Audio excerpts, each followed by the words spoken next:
சுய இச்சையை நிறைவேற்றும்படியான ஜெபங்கள்.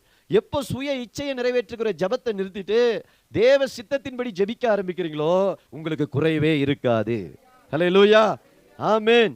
எப்போ தேவைக்காக ஜெபிக்கிறதை நிறுத்திட்டு நான் ஆண்டவருக்காக வாழணும், தேவ சித்தத்தை அறியணும்னு ஜெபம் பண்ண ஆரம்பிக்கிறீங்களோ, நான் சொல்றேன், தேவனுக்காகவும் வாழுவீங்க, உங்க வாழ்க்கையின் தேவைகளும் சந்திக்கப்படும், குறைவே இருக்காது.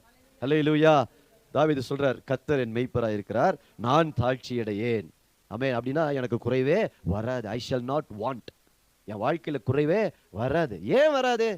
ஏன் வராதுன்னா, என்னுடைய மேய்ப்பர் கர்த்தர். நான் என்ன மேய்க்கிறது கிடையாது, யாரோ என்ன மேய்க்கிறது கிடையாது. நீங்க உங்களை மேய்க்கவே கூடாது. பாருங்க, செல்ஃப் ஷெப்பர்ட்ஸ் நிறைய பேர், தங்களை தாங்களே மேய்த்துக் கொள்ளுகிறவர்கள்.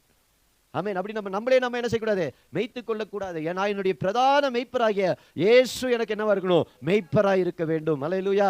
அப்படி இருக்கும் பொழுது எனக்கு குறைவென்பதே இல்லை. அல்லேலூயா.